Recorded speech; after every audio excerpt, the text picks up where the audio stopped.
Hello YouTube bodies, how you guys doing? So my name is Chris and I am your friend. So thank you so much for always watching my YouTube videos as often as I drop them. If this is your first time, you're very much welcome because this is like very home to get things as regards the tech space, lifestyle and productivity hacks, as well as tech travel. So it's basically me narrating how I'm growing per day, per week, per time, and how you can also make the same magic for yourself.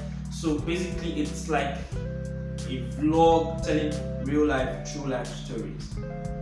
100% true. There's nothing scripted, there's nothing like let's go and Google. No, it's just me telling you what I've done, what I'm doing, and what I'm likely to do, and how you can take actionable steps for yourself and create the same magic. So that's the magic around it. So today I'm talking about a sequel on how to find a mentor in tech. If you remember, if you could check my previous video, you will find it of how I spoke about how I met the head of digital for Nestle Central and West Africa. So Nestle Central and West Africa, and that's about 25 amazing countries. So it's one of the very privileged people it's one of the persons I've been privileged to meet. Having someone in that category or that positioning or that caliber is something I don't take for granted. So I know there are a couple of persons that actually want the same thing, that want to connect with premium mentors, premium coaches that have gone far ahead in their lives and career, and you don't know how to get started with it. So this is the 4 steps at which you can begin, or how to create the same thing for yourself. So at this point, I would like you to share, subscribe to this channel. This is a magical place where you get premium gists for free. So that's just it. So right now, like, share, subscribe, tell a friend to tell a friend to tell a friend, and that's how the word will spread. Principle or the first rule to finding a mentor in tech is know yourself. So you must know yourself. That's the first principle to actually find a mentor in tech. You should know what you're trying to become. That's if you've gotten that deep in knowing yourself. So you should know what it is that you're keen about, what your passions are, what your drive is. Now this sounds so cumbersome and so big, right? So persons are still very much not clear about what they will do with their lives, or what life has for them, or what exactly I'm on earth to do. So that's a big question. Now the thing is, if you ask me, Chris, what are you on earth to do? I will tell you I don't know. And frankly speaking, I don't know. Because it's a big word. Purpose is a whole lot of things that you really don't know, because it's until you work on it that you figure it out. So when people tell you, I know my purpose in life, I will tell you for free, nobody knows their purpose in life, because you don't really know what exactly you're turning into. All you know is, I have today to give my best shot at life. And that's my basic philosophy. So it's not as if, though I know my tendencies, I know the things I have a drive for, I have a flair for, the things I'm able to do better, because I've done a lot of trials and errors. So yes, I've tried a few things which I failed in, and a few things I did very well in. So I tend to navigate towards the things I did very well in, and from there, I'm finding myself. So like now, I would do poorly acting or singing. I sing a bit kind of, but acting or painting, yes, I didn't paint that. I didn't paint it. So painting or I think I'm not very much of a literal act person. If it's creative act or computer-based act, graphics or something, I would love it. But singing, a bit of dancing, no, I sing quite a bit, don't mind me. But painting or one thing I don't know how to do, honestly speaking, is things that there's what do you call it? Oh my god, I forgot the name right now. But yes, handing people there about where you're keen about your ends. You're always nailing something, or you are gumming something. Like, I'm not hands-on, that's the word, I got it right now. I'm not really hands-on per se, in the sense that my hands are, I don't like doing stuff with my hands, but I like to do stuff with my imagination. So I'm someone that's not keen about picking up things, grabbing things. Yeah, it's not my thing to always put my hands on things like that. You know those people where their hands, they are magical too. It's not for me. I would always want to do more of handiwork and do more of mental work than to do more of handiwork and do less of mental work. So that's just me knowing myself. And whatever I do, I try to navigate around that part. If it's something that's going to involve my energy, my muscle, and to drain my physical, I don't have that energy. It's either I'm doing fitness, so I'm jogging, or probably I'm training. But if I have to physically involve my energy into a project, like very much involved in the project, that means it's not for me, frankly speaking. So that's one of the tendencies I figured out. So the way to figure this thing out is, even if you don't know what your purpose is yet, which nobody really knows, all we know is just a clue to what to do better, because it's as you work on it that it gets clearer. I never knew I'm doing a YouTube video right now, but because I tried it at some point, okay, let me try again, and that's how it happened. So trying new things is a very magical way to finding yourself. So but that's a different conversation for another day. I won't get into it today. But the nugget from this entire point of knowing yourself is, even if you don't know who you really are or what you're trying to become, know what you do not want. That's a magical checker or a magical truth for you. Even if you don't know what you're trying to become or what you are likely going to do with yourself, know what you do not want. Know that you don't like poverty. Know that you don't like injustice and incompetence. Those are my 3 basic aids in this life. I hate incompetence, I hate injustice, and I hate poverty. These 3 things are my biggest enemies. I hate these 3 things with passion. So whatever would look like these 3 things, I don't like them. I run away from them or I fight them. So these are the 3 things I don't like. So whatever that looks like this, I don't like it. So whatever is the opposite of them that is really appealing to me, I pursue it. So in the course of doing that, I now find a few things I love to do or I don't love to do, and I follow the path of ease. So the path that actually shows me that I do things better and the path I follow.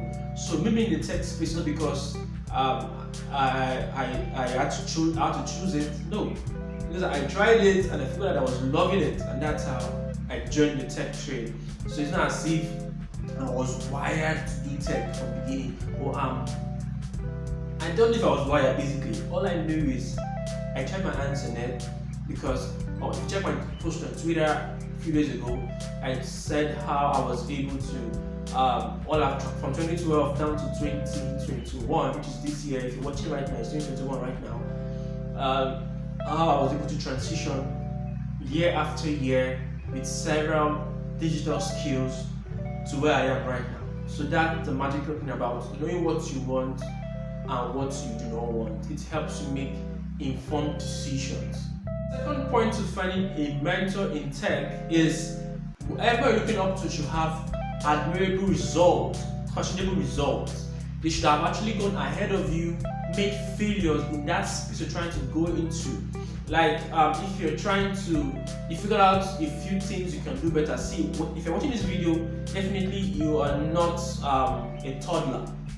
So at this point, you should have tried a few things, and you know what people have said you're good at, or you've done better at, or if at all you have a job or you're trying to do better in your career. So this is how it is. There are some things you have done well, and you know at least, even if I'm not 100% at this, I know I can stand confidently and defend this thing because I love it and I can do it. So it's in those parts you can now decide to find a mentor in that thing to get better at it. So whoever you're looking at must have done that thing you have good tendencies in. On a pro level, they have done it really well and they are really admired for it, or they've won awards, they've gotten recognitions on that same subject matter. So that's the good thing about finding someone that's gone ahead of you.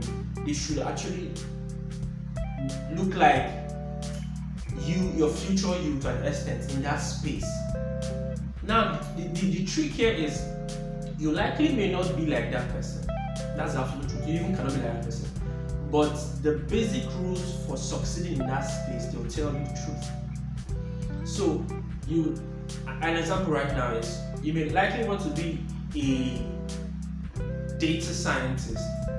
Yes, so you now find someone that is a data scientist at Google, or probably actually has worked on very massive projects from Uber to LinkedIn, to Google, to Facebook. The person has been able to get work experiences, or actually has created an amazing digital product, and the person stemmed from data science. So that person is one of emulation. But the funny thing is, if you follow that path, you may not end up that way. You may end up creating a very crazy AI product in a health sector. Probably the person created a digital product in the fintech sector. But the thing is, you mustn't always be a replica of that person. No, you have your own life to live. Remember that. So all you have to do is to be, what will happen is, you would be the best version of yourself. But the basic steps to becoming successful, they will show it to you. So that's the magical thing as you get finding a mentor in tech. You mustn't be that very particular person or be a verbatim replica of that person. No, it doesn't happen. All you have to be is to learn the basics or the rules of succeeding in that space. Then you create your own magic. That's how. So the third point to finding a mentor in tech is, you must be valuable and productive. This is a very solid truth, because nobody wants to train or coach someone as a parasite. Frankly speaking, it's a pure truth. Nobody likes a parasite. But that's the truth. People want to do stuff with people that actually ended somewhere or making significant steps of progress. So nobody wants to just bring any kind of person under their tutelage or under them. No.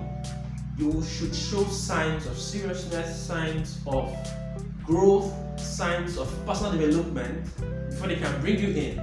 So that's the exact thing you should take note of. So if you're likely to be, if you're going to be finding a mentor, you have to commit yourself to growing at least at something. Because nobody wants to just bring you in because you're fine, you're handsome, you're beautiful. No.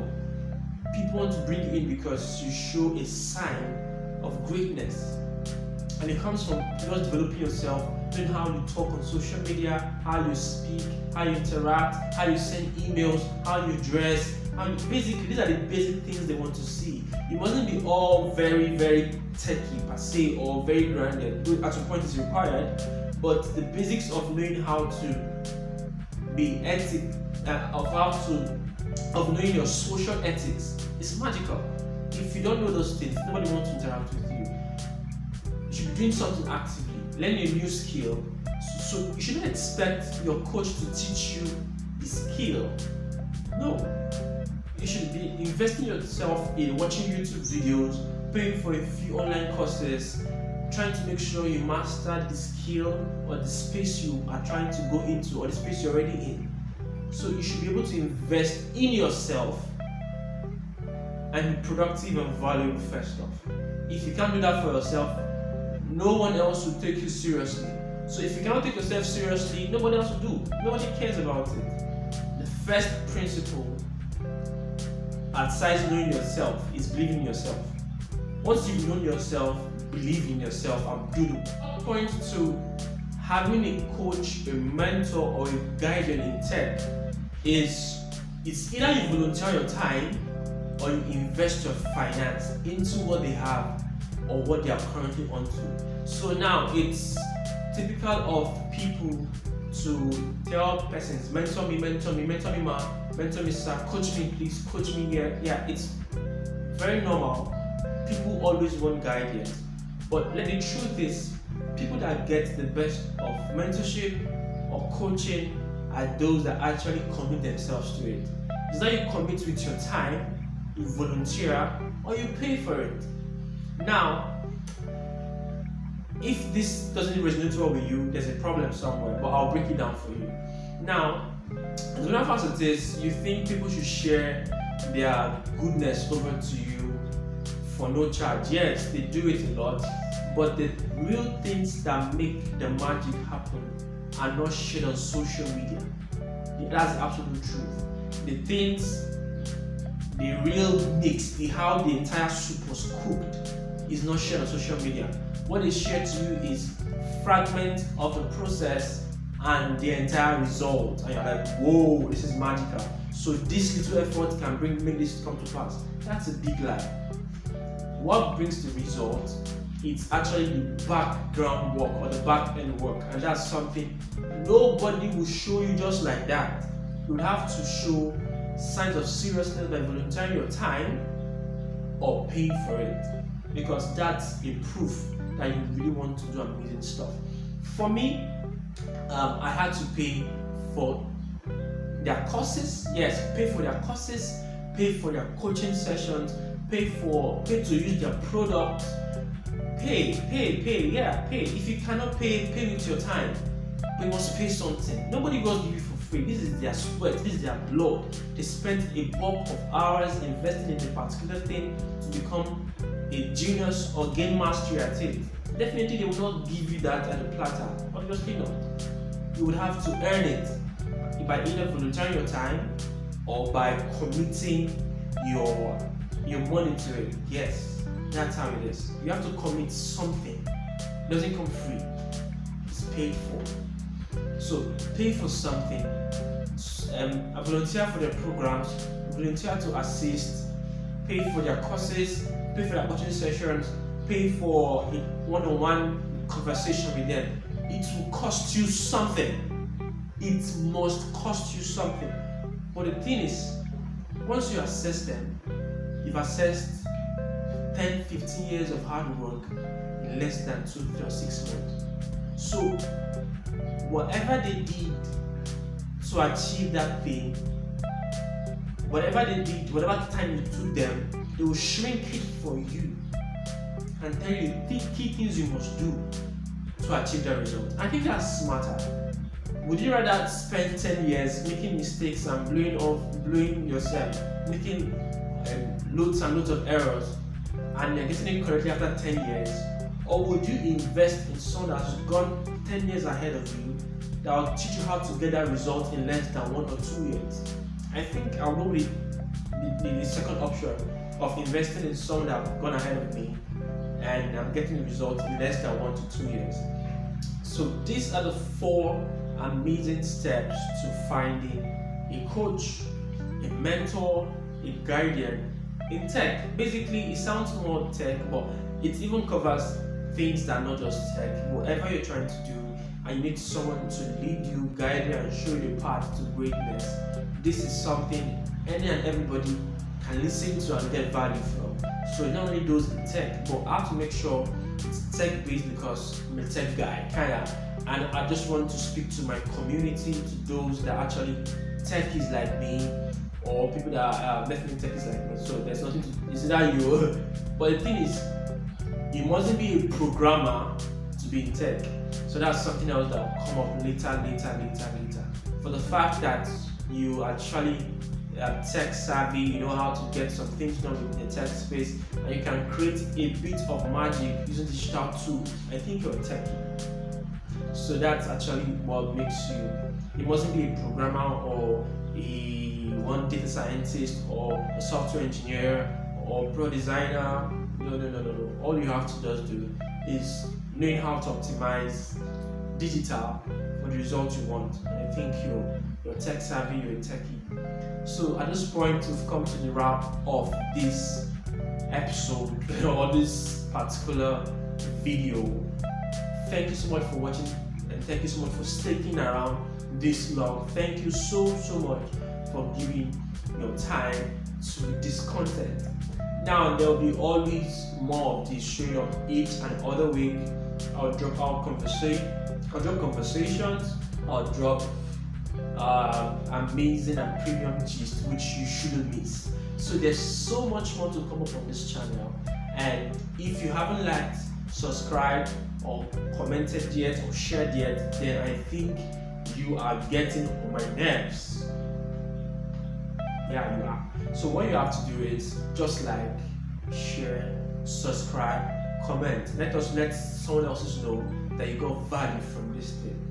All it takes is just one tap of like, one tap of subscribing, or just a few words to comment, and also a few taps to share. Just a few, nothing is really magic, nothing is really big like big. Just a few taps, and you've gotten these things I said in reality. So thank you, good, and enjoy.